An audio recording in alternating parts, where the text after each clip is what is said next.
प्रिय बच्चों, सुप्रभातम। मैं हूँ सिद्धार्थ मिश्र। आज 9वीं कक्षा के हिंदी विषय में आप सभी लोगों का स्वागत है। और इधर आप काव्य के कुछ काव्यखंड के कुछ पाठ पढ़ लिए, गद्य खंड के कुछ पाठ पढ़ लिए। एक आपके पाठ्यक्रम में रखा गया एक भाग है गद्य की, एक विधा है एकांकी, जिस एकांकी के कुछ अर्थात 2 एकांकी आपके पाठ्यक्रम में निर्धारित किए गए हैं और इन एकांकियों को आपको पढ़ने का अवसर प्राप्त होगा। तो आज आइए हम एकांकी के विषय में चर्चा करें। तो एकांकी जैसा कि नाम आप सुनते हैं कि एकांकी एक अंक की एकांकी, जिसमें एक ही अंक हो उसे एकांकी कहा जाता है। पहले आपने इसके पहले पढ़ा है कि काव्य के प्रायः 2 भेद बताए गए, काव्य और इसके 2 भेद हुए, जिसे कहा गया श्रव्य काव्य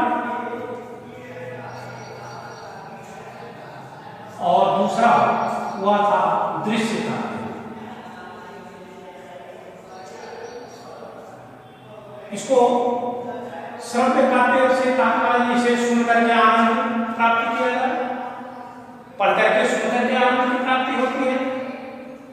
और दृश्य काव्य में जिसे देख करके अर्थात रंगमंच पर देख करके आनंद की प्राप्ति हो, तो इसे दृश्य काव्य कहा गया।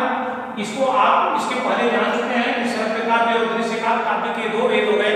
अब श्रव्य काव्य के भी 2 भेद और दृश्य काव्य में आप नाटक और एकांकी अर्थात आज का जो आपका यह एकांकी है वह दृश्य काव्य के अंतर्गत आती है।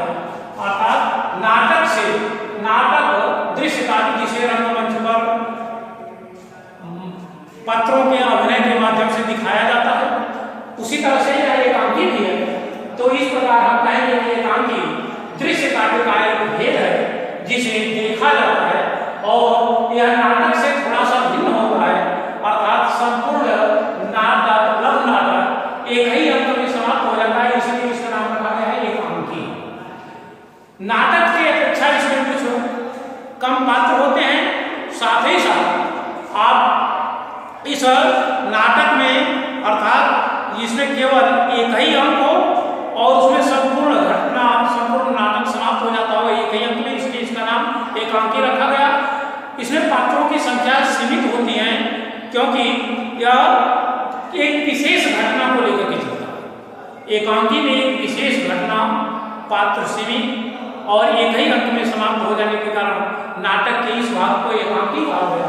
और जिसमें आपके पाठ्यक्रम में एकांकी जो रखा गया है, पहला एकांकी हुआ दीपदान और दूसरा एकांकी के रूप में है वह है लक्ष्मी का स्वागत। दीपदान एकांकी रामकुमार वर्मा का और लक्ष्मी का स्वागत उपेंद्र नाथ मस्क जी का। यह 2 आपके पाठ्यक्रम में एकांकी रखे गए हैं। इन एकांकियों को पढ़ने से पूर्व आज हम आप लोगों को एकांकी के अंग अर्थात वैसे नाटक और कहानी के तत्व होते हैं, उसी तरह एकांकी के भी तत्व होते हैं। तो हम आज आप लोगों के सामने पहले चर्चा करते हैं एकांकी के तत्व। एकांकी के तत्व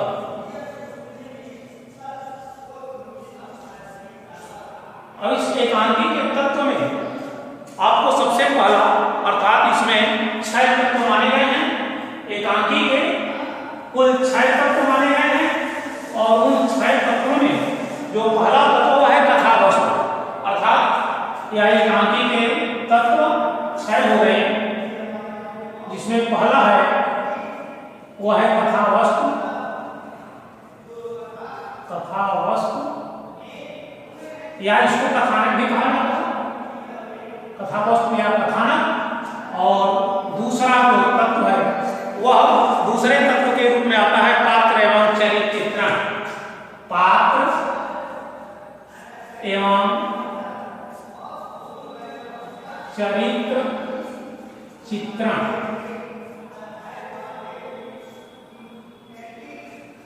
अर्थात पहला कथा वस्तु या कथानक, दूसरा है पात्र एवं चरित्र चित्रण और तीसरा होगा, इसको कहा जाता है कथोपकथन, अर्थात तीसरा हो गया कथोपकथन,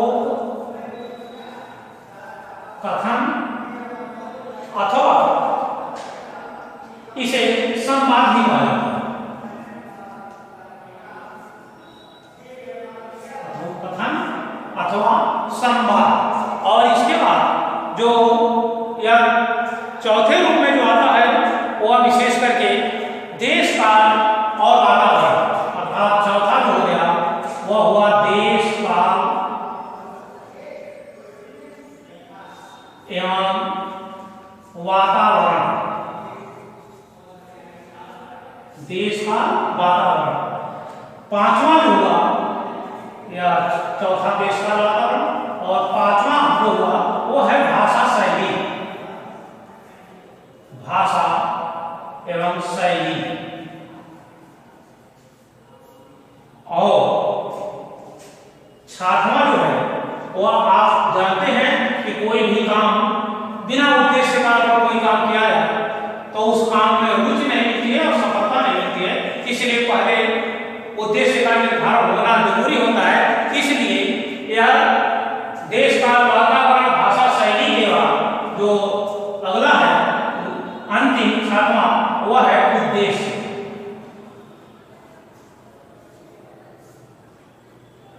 इस प्रकार से आप देखेंगे कि कहानी के प्रमुख 6, जैसे कहानी के 6 तत्व माने गए उसी तरह से एकांकी के भी प्रमुख 6 तत्व माने गए हैं, जिसमें पहला है कथावस्तु, दूसरा है पात्र एवं चरित्र चित्रण, और तीसरा कथोपकथन अथवा संवाद, और चौथा है देश काल एवं वातावरण, पांचवा है भाषा शैली, और अंतिम है वह है छठवां उद्देश्य।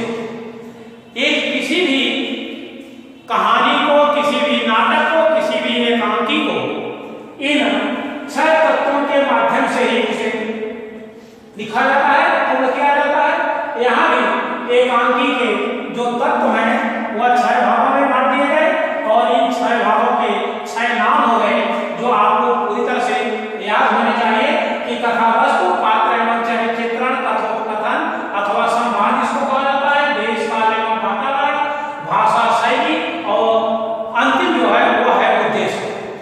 तो आप देखेंगे कि यह कथावस्तु, अब यह तत्व का जो 6 तत्व होते हैं इनकी क्या भूमिका होती है एकांकी में। तो सबसे पहले कथावस्तु, अर्थात किसी भी बात को कहने के लिए हम किसी तरह से एक विशेष उद्देश्य की प्राप्ति के लिए अथवा किसी बात को कहने के लिए या किसी समस्या को पूरी तरह से अभिव्यक्त करने के लिए हम किसी न किसी जो उसके अनुरूप कथावस्तु से आरंभ करते हैं, अर्थात उस कथानक का हम चुनाव करते हैं जिसके माध्यम से हम किसी समस्या का या किसी विशिष्ट विचार भाव को अथवा उस अपनी अभिव्यक्ति को या उद्देश्य की पूर्ति करने के लिए हम पहले कथावस्तु को आरंभ से अंत तक, अर्थात शुरू से लेकर के कथावस्तु को शुरू से लेकर के और अंत तक इधर उधर घुमाते हुए, अर्थात घुमा फिरा करके जब उसे किसी नाटकीय मेलों में, अर्थात यहाँ नाटक भाग है, एकांकी एक प्रकार का नाटक है, इसलिए नाटकीय भागों के अंदर, नाटकीय सीमा के अंतर्गत जब उसे रख करके कि वह नाटकीय सीमा से बाहर न जाए तो उसे चमत्कारपूर्ण वेग के साथ, अर्थात काफी तीव्र गति से चमत्कारपूर्ण वेग के साथ जब गठित किया जाता है तो वह कथावस्तु कहलाता है।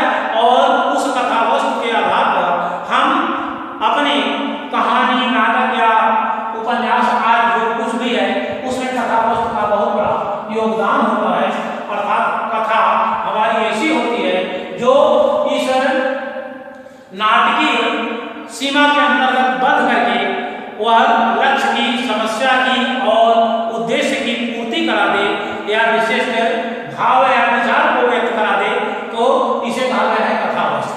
प्रत्येक एकांकी में या प्रत्येक कहानी में या प्रत्येक नाटक में कथावस्तु बड़ा ही अनिवार्य होता है। इसी के लिए इसी के चारों तरफ हमारा पूरा जो 6 अन्य तत्व हैं वह उसी में समाहित होते हैं। दूसरा जो है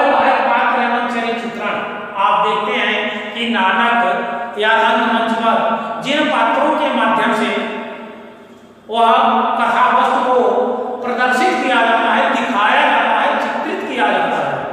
इसमें इन पात्रों का और उनके चरित्र का जो चित्रण है वह बहुत ही भूमिका अर्थात अगर एकांकी है तो यह भी बताया गया कि एकांकी में नाटक की अपेक्षा पात्रों की संख्या कम होती है और उन पात्रों के चरित्र का जो प्रभाव है वह कथा वस्तु के साथ पात्रों के चरित्र पर निर्भर करता है और इससे वह पात्र पूरी तरह से अर्थात लक्ष्य को प्राप्त करने के उद्देश्य से वे पात्र उस कथा को अच्छे ढंग से और रंगमंचीय ढंग से, नाटकीय ढंग से प्रदर्शित करते हैं जो दर्शक को मुग्ध कर लेने में सक्षम होते हैं।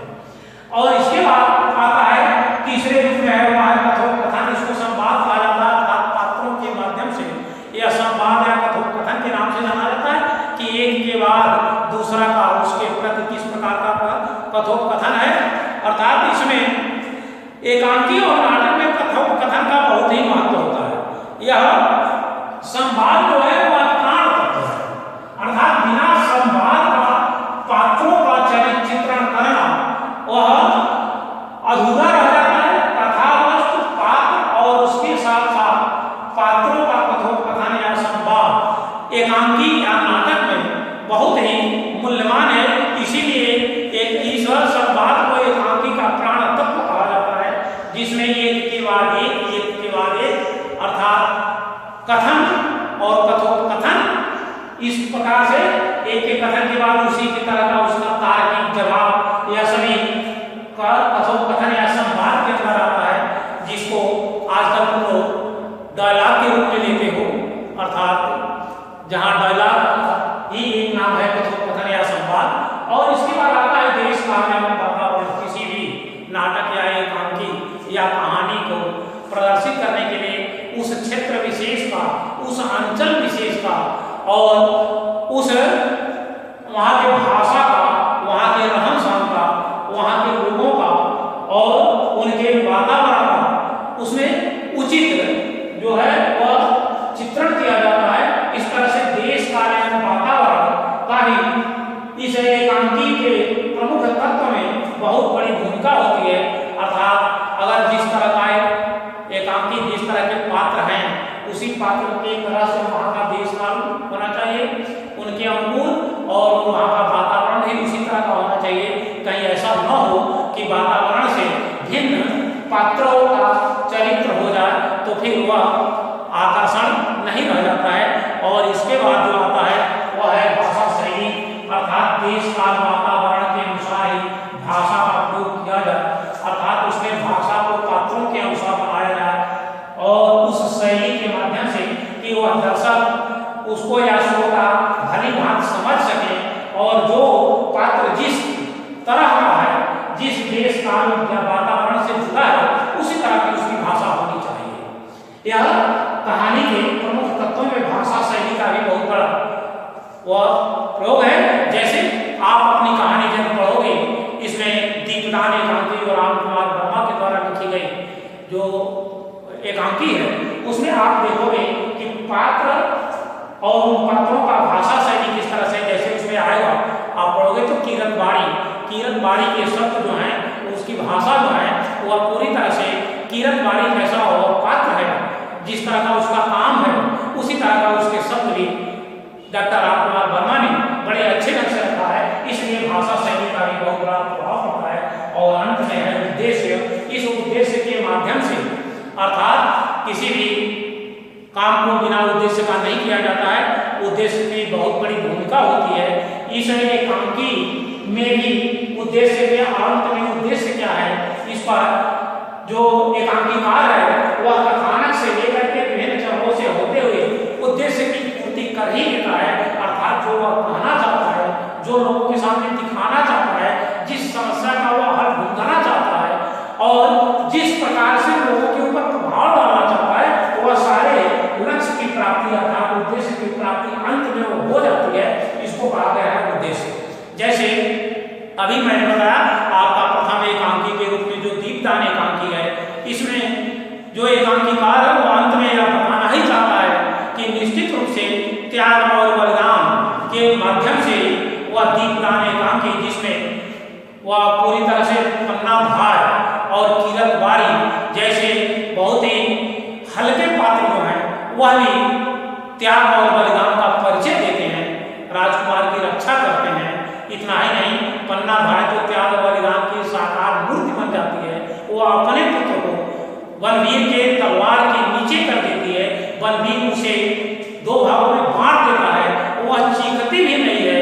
यह त्याग और बलिदान जो एकांकीकार इस उद्देश्य तक पहुंचना चाहते हैं कि मेवाड़ में पन्नाधार एक ऐसी स्त्री पात्र है जो आज भी स्त्रियों के त्याग और बलिदान की गाथा सदैव गाती रहती है। इस प्रकार से अब अगली बार आप लोगों को अगले वीडियो में इस एकांकी अर्थात दीपदान एकांकी के विषय में पहले इसका सारांश बताया जाएगा और उसके बाद आपको इस एकांकी से इस एकांकी को एकांकी के तत्व के आधार पर विवेचना किया जाएगा कि क्या ये सभी एकांकी के तत्व आपके दीपदान एकांकी में पाए जाते हैं अथवा नहीं पाए जाते हैं, इस पर चर्चा की जाएगी। बस आज इतना ही। तो आप यह एकांकी क्या है, एकांकी के प्रमुख तत्व कौन कौन से हैं, इसको बताया गया और आपके पाठ्यक्रम में 2 एकांकी रखी गई है, जिसमें एक डॉक्टर रामकुमार वर्मा की एकांकी दीपदान है और दूसरी जो लक्ष्मी का स्वागत है अर्थात गंगानाथ अष्ट की सामाजिक एकांकी है या ऐतिहासिक एकांकी है। दीपदान ऐतिहासिक एकांकी है, जबकि वह सामाजिक एकांकी के रूप में वह लक्ष्मी का स्वागत आया है। अगले वीडियो में इसकी चर्चा की जाएगी। आज आप लोगों को बहुत बहुत धन्यवाद। बस इतना ही।